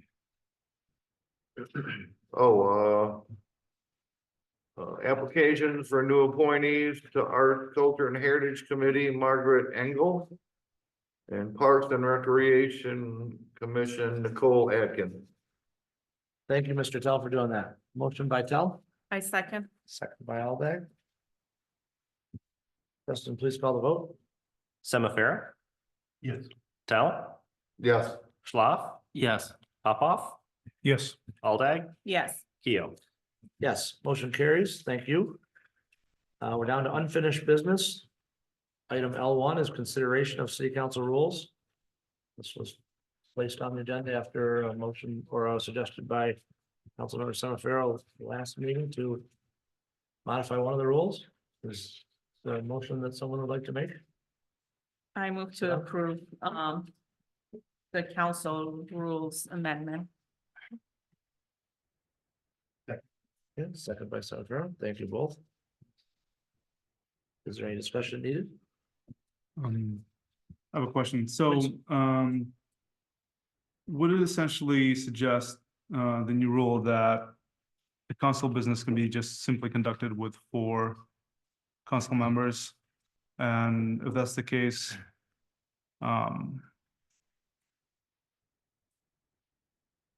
why? I'm sorry, could you repeat that? So we're suggesting, right, with the new rule, right, that you only require 4 council members to be present to do business. Right. Essentially, right? So, what is the thought behind it? Just trying to kind of understand a little bit more. The wording of the rules previously didn't align with what the city charter says. And what the city charter says is that you have to have a majority of the elected council, in other words, 4 or more, to approve a resolution to approve an ordinance. For a resolution or a motion at the council meeting, you only need to have a majority of the council members present. So you're correct about you only need to have 4 council members because that's a quorum. And once you have 4 council members, you can hold the meeting. But you would still need a majority of those 4 to pass anything. You need at least 3 votes. And if there was an ordinance that was on the agenda, you would require the vote to be unanimous for it to pass. If there are only 4 people there. If there are only 4. Yeah. It just seems that at the end of the day, it's a move in the direction where you really do need only 4 council members to do business. So we'll just not go all the way and make it efficient. Have 4 council members do everything.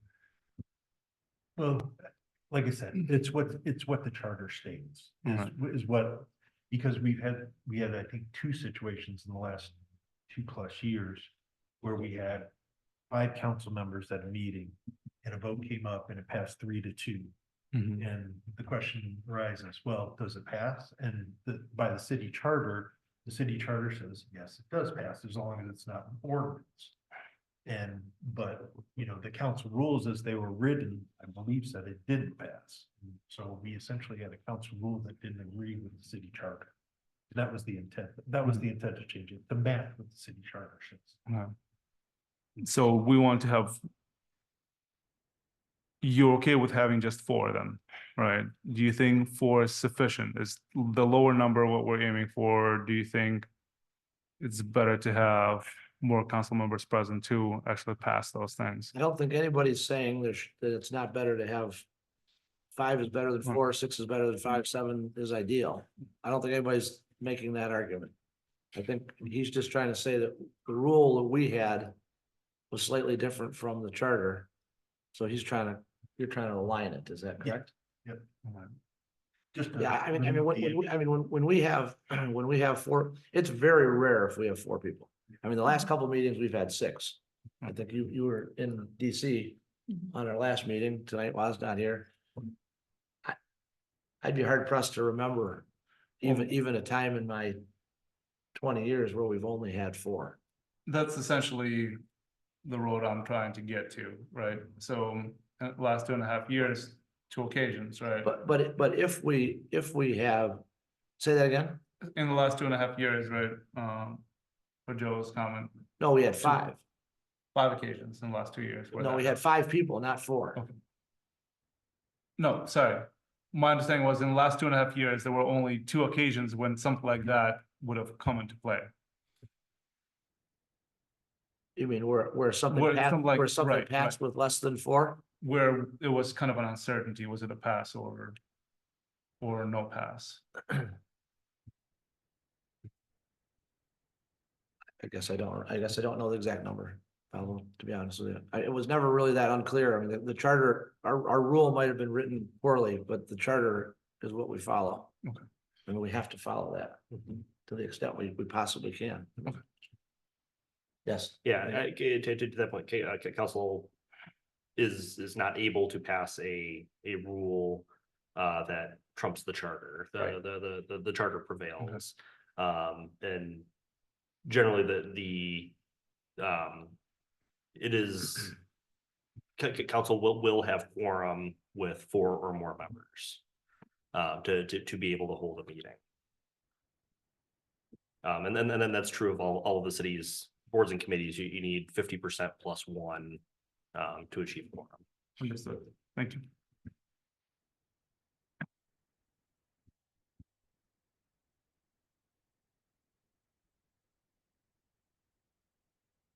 Okay, so everybody understands the clarification? Okay. Okay, we have a motion and a second. Please call the vote to approve the city council rules, the change. Popoff, Yes. Tell, Yes. Alday, Yes, Semifarrow, Yes. Schlaf, Yes. Keo. Yes. Motion carries, thank you. New business item, or I'm sorry, unfinished business item L2 is discussion of the sale of the MAV property. There's a continuation from a couple meetings ago. Justin, I'll let you read this. Sure, so Read this. yeah, so a couple meetings ago, well, so going back even further than that, I believe to last goals and objectives, city council kind of started the discussion of going down the road of potentially discussing the sale of the MAV property, which is at Dexter and Arbor and Meadowview. Couple meetings ago, city council continued that discussion, but wanted staff to bring it back to kind of start to lay out the timeline for what we're looking at in terms of holding public meetings and potentially approving ballot language to submit to the county. At that point, we were up against the January deadline for submittal to the May election. And I've listed the dates on page 134 for submittal of ballot language for either the August or November elections. And then since that meeting, we also did engage with Alcock to get them going on an appraisal of the property. Are they a municipal appraiser or? We've worked with them on several occasions for a few of our properties. And I think the most recent one was the DDA engaged with them for the appraisal of the Forest Street property that the DDA purchased. So wanted to bring this back for council's request to have that conversation. So going forward, what we need to decide is which ballot do we put it on, assuming we still want to put it up for sale. And we need to think about, you know, the ballot language. I'm thinking that August 5th makes sense. I don't see any reason to wait unless others do, in which case we can wait, but I mean, I don't, does anybody not want to sell it? You know? And I like the, you know, I like the authorization, or the language that includes authorization to sell the land for an amount not less than blank. Personally, and we could put the number in there. Not today, but then once we get the appraisal and figure out what we decide is fair. And whatever ballot language we work on, we'd wanna, make sure to run it by the city attorney before. Absolutely, yeah. I don't like the other one, authorization to sell the land for a specific type of use.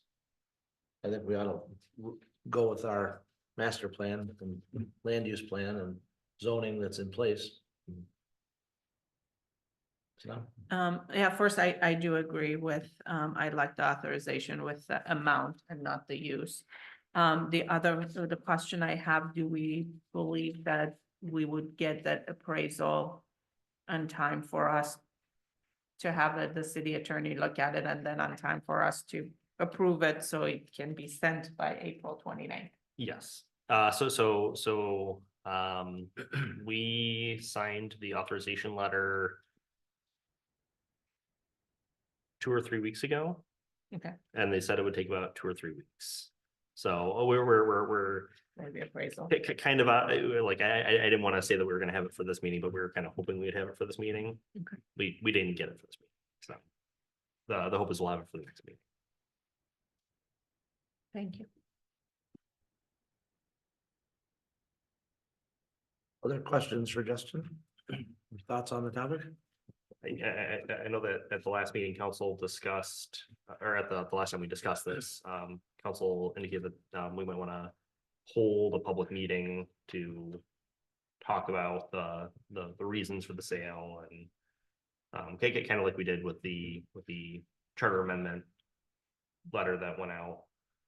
And I think I don't think we did any public meetings for when we transferred the property to the DDA. But Just the meetings, the regular meetings we have. yeah, Well, like I said, I think we should figure out what date we're trying to go for first, and then we can, you know, there's certainly time before either August or November to have a meeting if that's what council wants to do. You know, I was trying to think about how much interest a meeting like that would draw. But then again, I never know what people might be interested in or not interested in. I mean, you know, our financial position is such that we don't have a plan for that property. But we could certainly use any amount of revenue that we could get from the sale of it to help pay for, as Dan mentioned earlier, the costs associated with the fire station. I have a question for you. Yeah. I mean, but you did say there is essentially a plan for this property, right? The intent of the property was the fire station.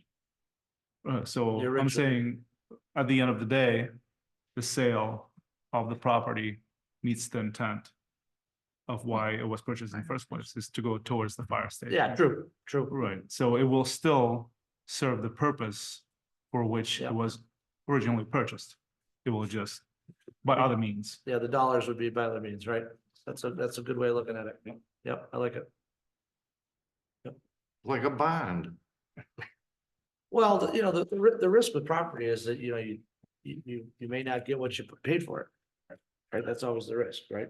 But we went into it with that understanding, I guess, or that risk Well, knowing at I'm the sure time. there so- was people that said we're gonna lose revenue on that. Me being one. Yeah. That big revenue stream you're dedicating to public. All right, well, thanks for providing the updated information. Let's keep that in front of us as we move forward. Hopefully we'll have the appraisal for the next meeting. I'll move on to new business item M1. consideration of two change orders, I think, or at least one change order for public safety facilities project to Cunningham Limp for permit costs and ADA switchback sidewalk for an amount not to exceed 152,355. Joe? I'll move we approve the change order as read. Second it. By Farrell, second by Schlaf. Mhm. For that amount, the 152, right? Okay. Okay, questions? Discussion? Ray? Did I read somewhere that they underestimated our permit fees? And that's why we're doing part of this? The permit fees were not included in the GMP. By this? They weren't by this guaranteed maximum price thing? If you look at the clarifications in the subcontract, it excludes a building permit and all permits. So we never had a price for the permits? Correct. This is the first bill we're getting for permits. Correct. Yeah, I mean, it's very common that the owner would pay for the cost of permits. I mean, if we knew about it at the time, it would have been included in the. It would have been included earlier on. Is that a standard practice in the industry that I'm unaware of? That owners pay for permits? Most of the time that they do. I mean, it's So- gonna be written so- the other way, but I guess, Yes. Alex, I'll let you tell me. So there's two ways that we do it. Either we exclude them completely, or we'll put an allowance number towards a permit. Because permit costs fluctuate kind of rapidly depending on the cost of the project. It's very difficult to estimate the cost prior to having a signed GMP. And we put in for the building permit prior to having a 100% approved GMP because the project was released in multiple different bid packages. Did we have a placeholder for a permit amount? Or we just left it blank and, we're just gonna pony up when it came up? It comes out of owner contingency. It is out of contingency, Our contingency. for as much as you know, we have contingency that is not. Well, 80 bills is a lot of stuff for me to just hop down for a permit of. I mean, I guess if I'm aware of it, Well, and is there a reason why we take it out of contingencies? I mean, it's really not a contingency. When we were gonna have permit costs. Well, I'm not. yeah, no. So, there's the contractor's contingency, Mhm. and then, owner. and then there's owner contingency. Yeah. Which is just And our money, Whatever costs we might have. correct? Oh, got it. and permits are under that, I'm assuming. Correct. It's just not, contingency is usually like, oh, this is something that we didn't expect to have to pay, but we knew all along we are gonna have to pay permits, so. I mean, there literally was, every single thing we saw, it said permits not included. Another term that's commonly used is soft costs. Soft You can look at it that way too. But one thing, 80 bills ain't no soft cost, man. Ray, It's sort of a hard song. Ray, you said about the mess up on the great permit cost. callback. There is a email in here from July last year. See, I saw that. Yeah, I thought maybe that was what you were referring to. So do we just correct that amount from the 1573 to the 1328? Like $250 less. Yeah, they sent me with the wrong check. I need a new check. Yeah, exactly. I believe it's factored into. It's just included in the cost of. So if the email is what I'm thinking it is, it's from me to Jessica Green. So when we did City Hall, there was two sets of plans. There was the first set for phase one, which is for the fire department, and that was the lesser amount. And then there was the second phase, which is going to be retrofitted for the police department once the fire department moves out into their permanent facility. So that second cost will need to be paid when we pick up those plans and the building permit for the police retrofit. Thank you. Hey, Alex, just for context, I assume Jessica is a Washtenaw County building permit person? No, Jessica's she's in our accounting department in our office. Oh, She writes Okay. the checks. oh, all right, I didn't know who that was, okay.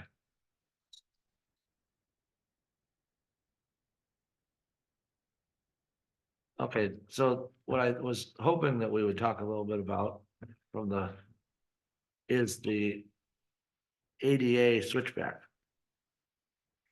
Our master plan, if you go back to the park, or when the dam came out, and Mill Creek Park has been to have an ADA compliant sidewalk down into the old Warrior Creek Park section for years. And it's always been hard to figure out where to do it, how to do it, when to do it. This is an opportunity to check off something on that master plan.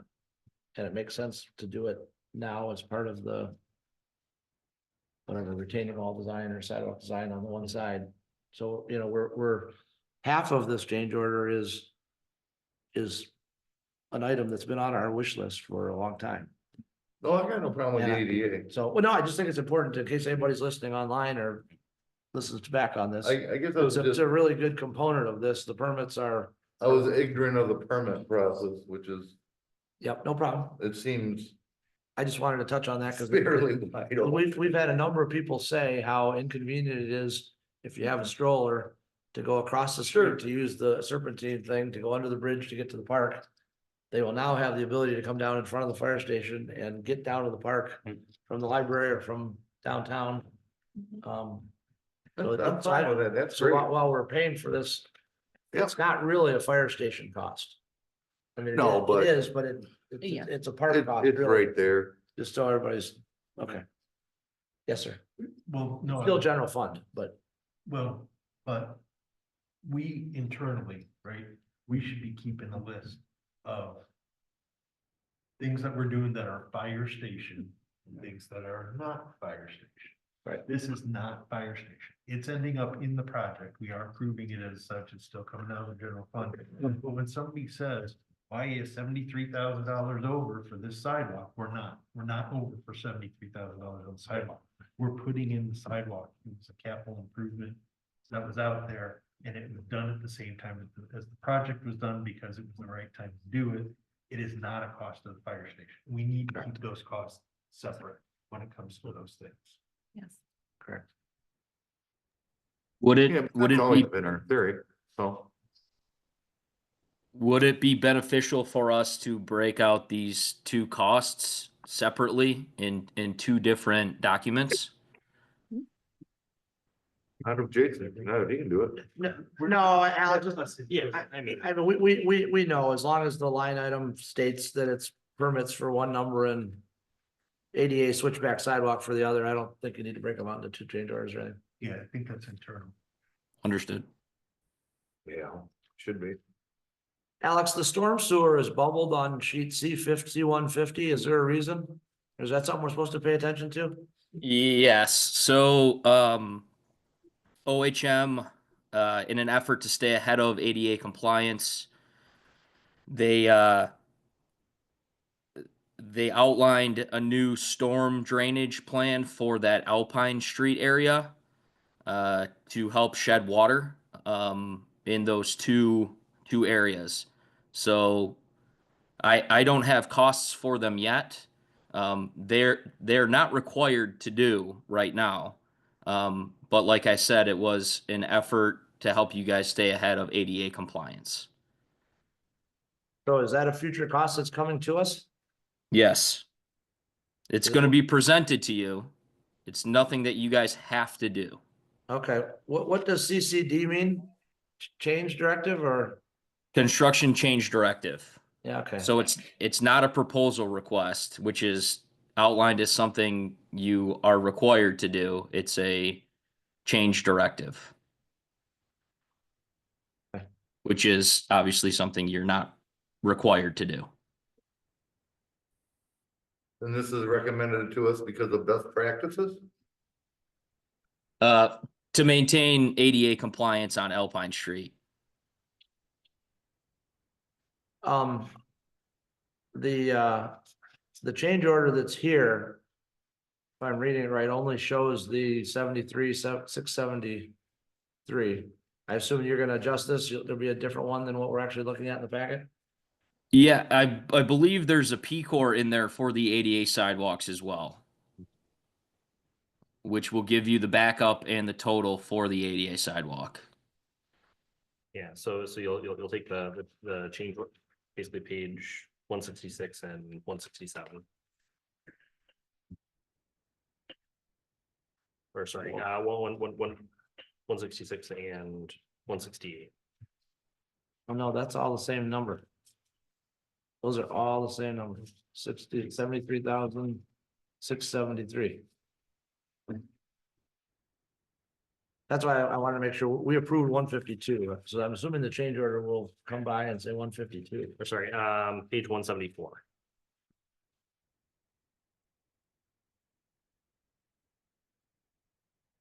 So you combine pages.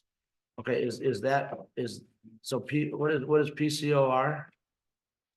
Proposed change order request. Okay, but the change order, the cover sheet is gonna say 152, not 73, right? Correct. I'll alter it and it'll be Yeah, okay, one so change that's order. what I'm saying, that's out of date, that page is out of date there. Well, that the permit change order was sent a little while ago. The All right, so you'll send a second one then, or another one, whatever the next. you know what? I'm just gonna you can throw those out. I'll alter it and just send one. That's what makes more sense to me. That's what I'm getting at. Okay, thank you. Thanks, Alex, for your good work. Thank you. We could do it as two, or we can do it as one. It doesn't matter as long as it tells the same thing, right? Okay, I just didn't see the actual document. Yeah. All right, does anybody have any other questions on fire station or what we did under M1? Or can I call a vote? Justin, please call the vote to approve the change orders. Schlaf, Yes. Semiphero, Yes. Tell, Yes. Aldag, Yes. Popoff, Yes. Keo. Yes. Motion carries. Thank you, everyone, for your good work on that. Our last new business item is consideration of an amendment to the paid sick time policy. Would anyone like to make a motion to approve the policy that is on the last? I'll make a motion if somebody will give me an overview once I. Yep, motion by Tel, thank you for moving it. Second. Second by Aldag, thank you. Justin? Sure, so folks might have heard about the ESTA, the Earned Sick Time Leave Act. Which essentially a group in Michigan circulated a petition to place an item before voters to implement earned sick time as a matter of state policy. And at that point, the state legislature took the petition and adopted what was submitted, and then voted to change that. Like they took what was submitted, said this is an act, this is legislation, and then voted to amend the legislation.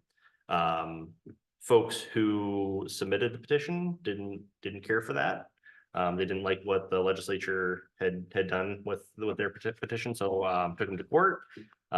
It's been a number of years, and ultimately the folks who took the state to court were successful in challenging what the state legislature did. So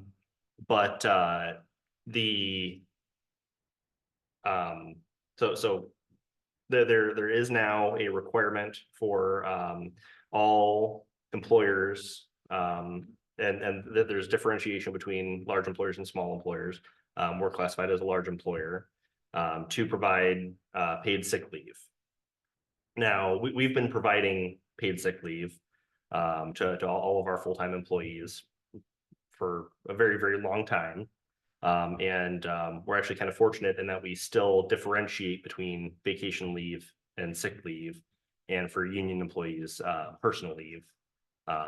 Non-union employees don't get personal leave. It's either vacation or sick. But essentially it's set a minimum of 72 hours per year for 30 hours worked, you earn 1 hour of sick leave. And so we've been working on this policy. And then but we knew that the state legislature was working to essentially again adopt implementing legislation. So taking what was submitted and making it usable for employers. So we've known that they've been working on that, and they didn't ultimately come to an agreement until midnight, the day that it was supposed to go into effect. So in working with our labor attorney, we came back to it, continued working on it, and came up with what you have in your packet. At this point, union employees are going to continue to earn sick leave per the union agreement, which the amount that they earn does still meet the ESTA. Whether or not they're going to want to talk about it is to be seen. But for non-union full-time employees, we have been front-loading sick leave based on date of hire and then anniversary of hire. But this changes the amount that they're eligible to accrue and be front-loaded. Up or down? Up. It also, the act implemented a minimum requirement for what employees are eligible to use the time for. In order to once you've accrued the time, you're able to roll over a minimum of 72 hours. Our banks for non-union full-time employees has been more than 72 hours. So we're gonna keep that going. So overall, limited changes outside of essentially non-union full-time employees currently will be eligible to accrue more than they have been. And eligible part-time employees are now eligible to accrue sick leave for 1 hour for every 30 hours worked.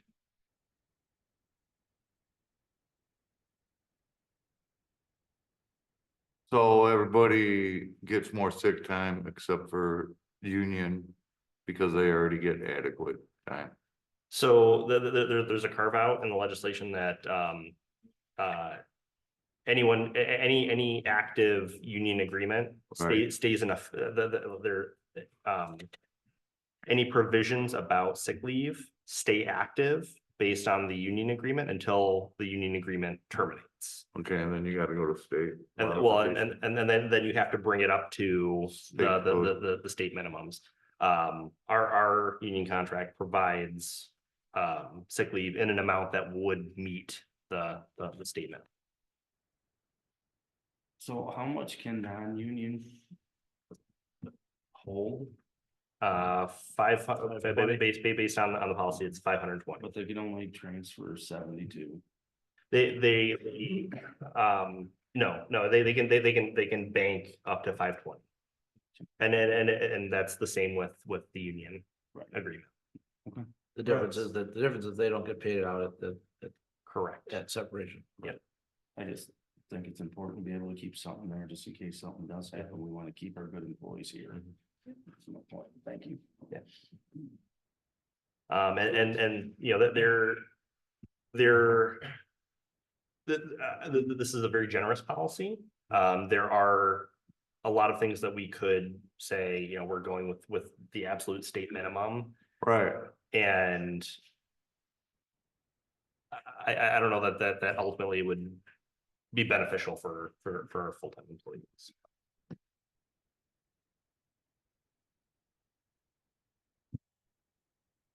So what do you need? Did I already make a motion?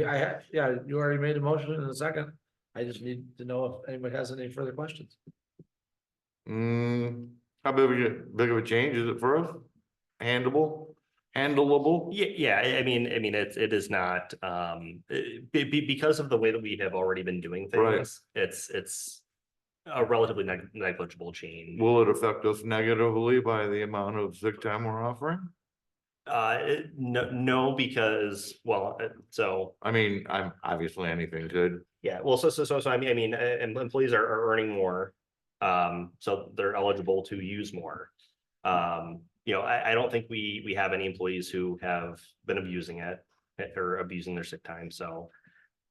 The only, it really impactful change to the employees outside of the amount of accrual is, you know, a change from anniversary date accrual to calendar Days on year a calendar. accrual. Yeah.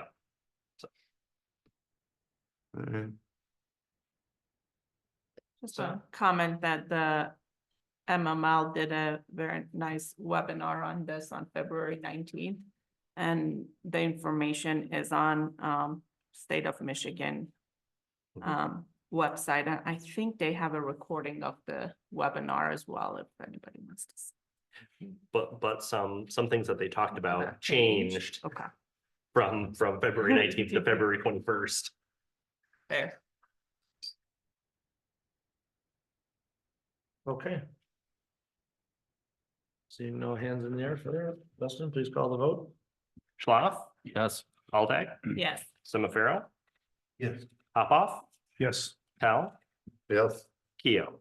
Yes, motion carries. That concludes our new business. We're back around to non-arranged participation. I don't see anyone in the audience. Is there anyone online that would like to speak under non-arranged? Seeing none, I will move over to council comments. Mr. Semiphero, would you like to lead us off? No comments, thank you. No comments, thank you. Hello, No comments, sir. Mr. Tell, I have commented too much. fair enough. You have the prerogative to do more if you want.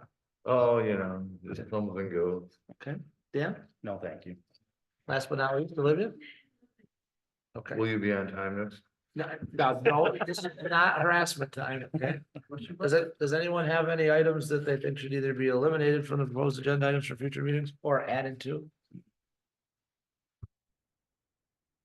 Seeing none, I'll seek a motion for adjournment at 9:07. So moved. Moved by Aldag, A second. second by Schlaf. All in favor, signify by saying aye, please. Aye. Those opposed? Happy St. Patrick's Day, everybody. Oh, yeah, Say. because I'm so Irish. Everybody's 3% Irish. I don't know about that.